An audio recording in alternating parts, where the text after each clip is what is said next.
ഇപ്പം ഇതാ കേട്ടില്ലേ, നല്ല കറുമുറുന്ന് കുറയ്ക്കുന്ന ഒരു ഐറ്റം. അത് ഈവനിങ് ചായയുടെ കൂടെ അല്ല എങ്കിൽ നമുക്ക് ഉച്ചയ്ക്ക് ചോറിൻ്റെ കൂടെയോ ഡിന്നറിൻ്റെ കൂടെയോ എങ്ങനെ വേണമെങ്കിലും ഉണ്ടാക്കാൻ പറ്റിയ ഒരു അടിപൊളി ക്രിസ്പി ആയിട്ടുള്ളൊരു ഫ്രൈസിൻ്റെ റെസിപ്പിയാണ് ഇന്ന്.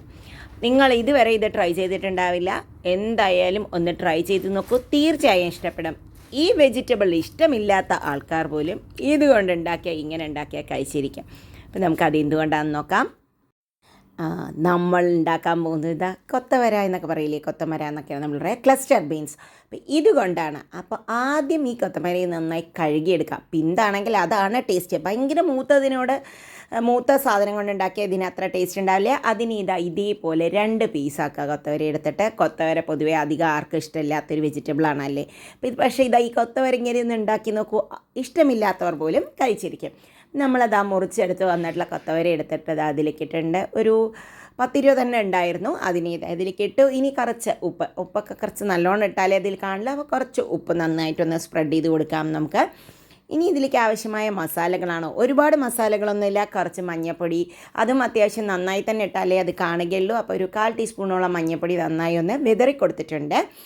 ഇനി ഇതിലേക്ക് നമുക്ക് വേണ്ടത് കുറച്ച് മുളക് പൊടിയാണ്. മുളക് പൊടിയൊക്കെ കുറച്ച് നന്നായിരുന്നോട്ടെ. കാശ്മീരി ചില്ലി വേണമെന്നുള്ളവർക്ക് അതും ഇട്ട് കൊടുക്കാം. ഇനി നമുക്കിട്ടാണ് ആംചൂറാണ് ഇട്ട് കൊടുക്കുന്നത്, മാങ്ങയുടെ പൊടി. അതിന് പകരം നാരങ്ങ നീരാണെങ്കിലും കുഴപ്പമില്ല. ഞാൻ ആംചൂറാണ് ഇട്ട് കൊടുത്തിരിക്കുന്നത്. ഒരു 1/2 ടീസ്പൂൺ ആംചൂറും 1 ടീസ്പൂണോളം നമ്മുടെ വെജിറ്റബിൾ മസാല, കറി മസാലയും കൂടി ഇട്ട് കൊടുത്തത്. ഇനി ഒരു 2 ടീസ്പൂണോളം കോൺഫ്ലോറാണ് ഇട്ട് കൊടുക്കുന്നത്. കോൺഫ്ലോറിൻ്റെ അളവ് മാത്രം നമുക്ക് കറക്റ്റായി പറയാൻ പറ്റില്ല.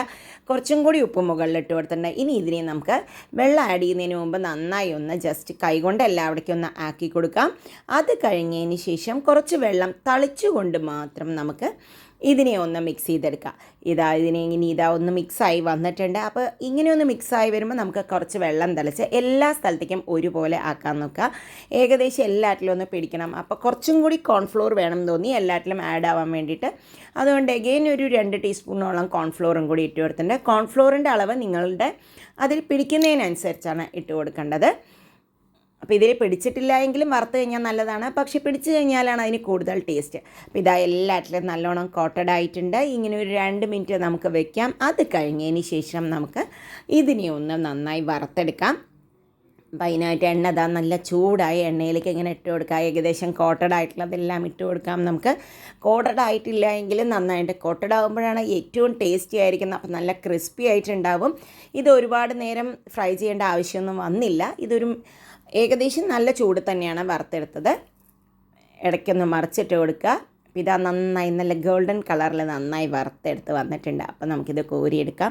അധികം എണ്ണയൊന്നും കുടിച്ചില്ല, കൂടാതെ ഇത് നല്ല ക്രിസ്പി ആയിരിക്കുകയും ചെയ്തു. അപ്പോൾ നിങ്ങളൊന്ന് ട്രൈ ചെയ്ത് നോക്കൂ. ഈ റെസിപ്പി നിങ്ങൾക്ക് ഇഷ്ടപ്പെടുകയാണെങ്കിൽ ഒന്ന് ഫ്രണ്ട്സായിട്ടൊന്ന് ഷെയർ ചെയ്യുമല്ലോ. എൻ്റെ ചാനൽ ആദ്യം കാണുന്ന ആളാണെങ്കിൽ ഒന്ന് സബ്സ്ക്രൈബ് ചെയ്തും കൂടി ചെയ്യണേ.